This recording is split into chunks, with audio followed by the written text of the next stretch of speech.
Guys, welcome to my channel. My name is ReadingBear and I hope you are ready for some more stories. And today, we'll take a look at some new entitled people content. If you enjoyed my content, please don't forget to subscribe to my channel and post some bear emojis in the comment.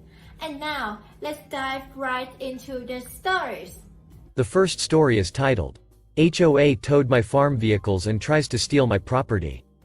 I'm not part of the HOA.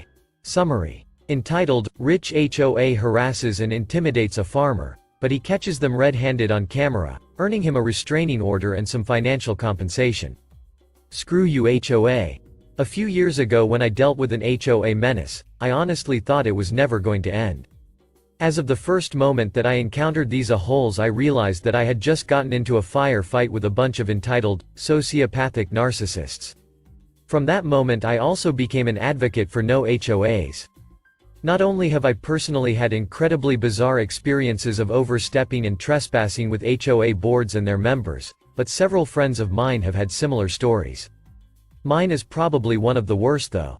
It all starts with my siblings selling their inherited land to some residential zoning companies. My great-grandfather purchased over 3,000 acres of land that he used for farming. He passed down the land and home to my grandfather, who then passed it down to my dad and then to us. My brother and sister were not interested in using it for agriculture, but I wanted to keep the family business going. My brother and sister inherited 1,000 acres each and sold their shares to the same company. I kept mine and also purchased 1,100 acres of land that was adjacent to ours.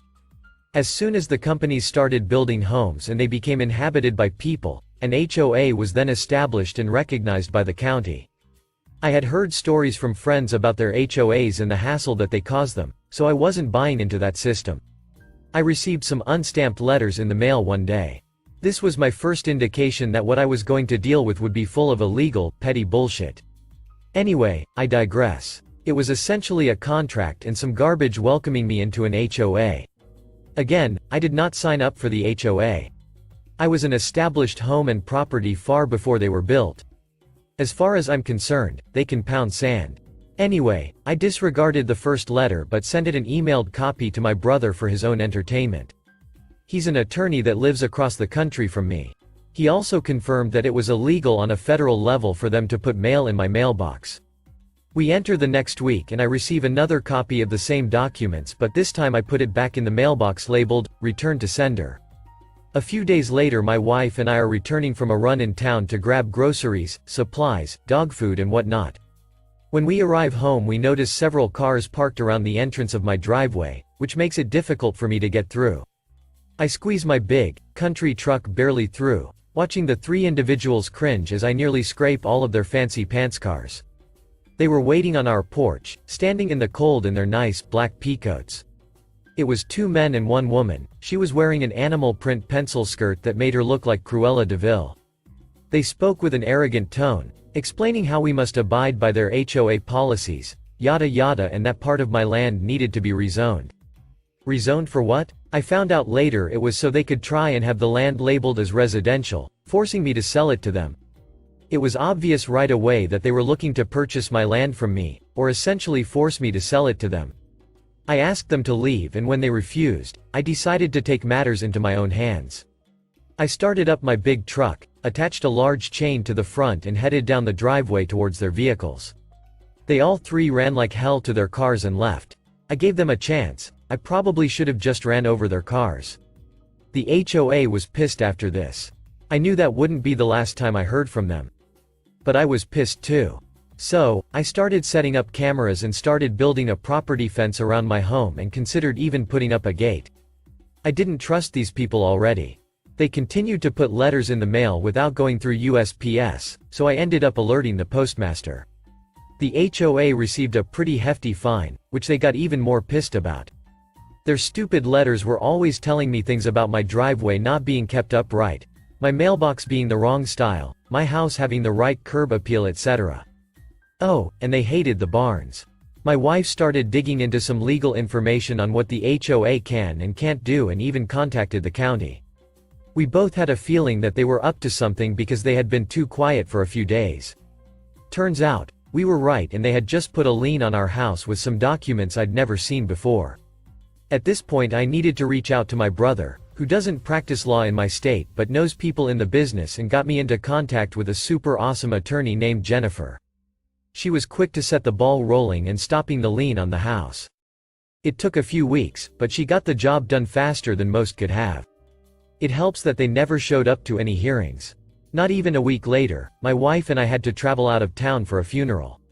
When we came back, my farm truck, 2 pieces of equipment and my Jeep that I had left because we just took my wife's car. I was beyond shitty about this. I went on my cameras and confirmed what I had suspected, which was somebody came onto my property and towed my vehicles and equipment without permission. I couldn't make out any of the companies named on the tow trucks though. I called around to all the towing places in town and everyone denied having anything to do with it. Turns out, it's because one of the guys that's on the board owns the tow truck company along with several other businesses that have popped up in the last year or two. I started gathering my evidence, camera footage, letters, the postmaster verifying their illegal use of the USPS system. I was going to do something about these people at some point, even if I knew that it would take months. Perhaps years? God, I'd hope not. I managed to recover my vehicles and equipment for quite a bit of money. It cost me almost $5,000 just to get my larger backhoe hauled home, since you can't just use a commercial tow truck for it. They really went out of their way to take that piece of equipment off my farm. Another week later I found some of my property fence had been destroyed. This was one of the more recent complaints they'd had in their letters. They finally started sending legally, by the way. I caught them on camera that night as well, just before they took down and destroyed over a half dozen of my security cameras from around my property. That same night, they actually left open one of my gates, which let loose 7 horses. Thankfully they were all recovered, but I would have been crazy pissed if one of the horses were hurt or lost. I contacted my attorney and she finally managed to put together a restraining order through the courts with all of the other evidence we had. These people were dense in the head, not seeing that they had no leg to stand on. The woman on the board must have been the driving force behind the crazy persistent harassment as she continued to try and destroy my property. She had someone, they were wearing all black, come and slash all of my family's tires and leave the gate open again. Thankfully, I had all the horses put up, because it was night of course. I called the cops this time and filed a report. My attorney of course took this to court. A hearing was demanded where all of the board members and any affiliated companies were required to show up to court. It didn't take long for the judge to make a ruling, considering there was a restraining order in place and all of the obvious harassment. The companies and the HOA were required to leave me and my property alone for that day forward, plus they were to pay me for all of the money I was forced to spend getting my equipment and vehicles out of impound, along with more for compensation. It was a wonderful day. The HOA has thankfully continued to leave us alone, and I'm not afraid to say that saying, "Screw you," in court was well worth the time, money and effort I spent dealing with them. The next story is titled, How I Got a Car Dealership to Give My Friend a Newer Car. Circa 2020 January, my friend makes a stupid decision and buys a brand new car he can't afford. His insurance is like $400 a month, he makes like $10.25 an hour working as a shift supervisor at McDonald's. His car payment is like $795 a month. Now at $10.25 an hour, 30 hours a week, that's a weekly income of about $300 a week or about $1,230 a month. So yay. So my friend came to me for help because I used to sell cars and know the industry pretty well. I go over his paperwork. The dealer did rip him off, but my friend is trying to find a way to get out of this mess. And ripping someone off isn't illegal. They did of course overcharge him for warranty, they gave him a higher APR, they had add-ons, etc. But none of that is illegal, and I know the only way I can get my friend out of this deal is if they did something illegal. So I look at his finance application that my friend signed, it correctly listed his income. Which turned a light bulb on in my head. No bank is going to approve someone for a $795 car payment if they are only making $1,200 a month. It does not make mathematical sense to do that. So, I start searching through his paperwork for the finance app the dealer submitted to the bank. Oftentimes when you submit a finance application at a dealership, the dealership will take the hand-filled out application and reproduce it electronically. This is pretty normal. However, on the application the dealer submitted to the bank, the dealer said my friend was a GM of the McDonald's and made $70,000. My friend had good credit, so it doesn't appear like the bank asked for proof of income. So I go to the dealership with my friend and tell the sales manager he's going to want to put me in touch with the GM because we are going to be unwinding my friend's deal and giving his trade-in back. The sales manager thought I was joking, the GM also thought I was joking. Then I demonstrated how his dealership finance department committed bank fraud. I showed the GM the finance app my friend filled out. I then showed the GM the finance app his dealership submitted to the bank and pointed at the income difference. My friend really made $14,000 a year. The dealership claimed my friend made $70,000 a year. That's bank fraud, that's a felony. Let's keep this simple, shall we? The GM sees his dealership as in a load of shit. The proof I am presenting to him is rock solid. He knows it, I know it, we are all on the same page. He goes, okay, so what can I do to make this right? I go, unwind the deal, give me my friend his trade-in back. Unwinding the deal is basically the GM agreeing to cancel the deal, and basically erasing the deal and pretending it never happened. GM tries to avoid that, but I remain firm and remind him we can easily take this documentation and turn his life in a living hell. He knows I'm right. My friend also needs a car to get to work the next day. The GM says he'll check into it. He comes back and tells me unfortunately they sold his trade-in already. I said, that's fine, unwind the deal and let's put my friend into something as good or slightly better than what he traded in for. So the GM goes, so he'll buy a car similar to his trade-in? I said, no, you'll give him a car similar to his trade-in. The GM goes, it doesn't work that way. I go, it does when you commit bank fraud. GM is upset with me and I remind him, I'm being really nice and this situation can totally get really ugly. Like felony level charges ugly. Like losing your franchise ugly. So, yay, this is going hurt, but it's going hurt less my way. So, the GM goes alright and he looks in his inventory and he tells me they have a 2007 Focus with 10k more miles. I tell him, no, the car you give my friend needs to be the same or better than what he trade in. The GM counters, I'm giving him a free car, and I go, no, you took his trade in, you sold it, you made money on that sale, you also committed a felony in the process of selling him his new car. You are now correcting that mistake. This isn't a free car for my friend, this is you are correcting your mistake. GM insists that's what he's willing to do. I tell him if he can't do better than that we will go to a consumer protection attorney and have a conversation with them. My friend didn't want to go this route. But it was our plan B. We get up, the GM says, wait, give me a second. The GM goes, I have a 08 Civic, it has 5k more miles, but it's a Civic and not a Focus. I unwind the deal on the new car, and put your friend in the Civic at no extra cost. We agree. GM has the paper drawn up, the old loan on the new car is cancelled, they take in the new car again, but because it's already titled, they'll have to sell it as used, that sucks for them, and they gave my friend a better car than the one he traded in. For people asking why we didn't get a lawyer involved from the start. We could have done that. But courts take a long time, and this was a faster way to fix the situation. The last story is titled, Gaslighting? Back in the early, mid-1990s, I was working in a gas station, mini mart, deli, in Oregon. Usually alone, doing all the jobs, including pumping gas. No self-service in Oregon. The town's primary industry was recreational tourism, since the failure of the lumber industry. Early one morning, a Suburban towing a travel trailer pulled in.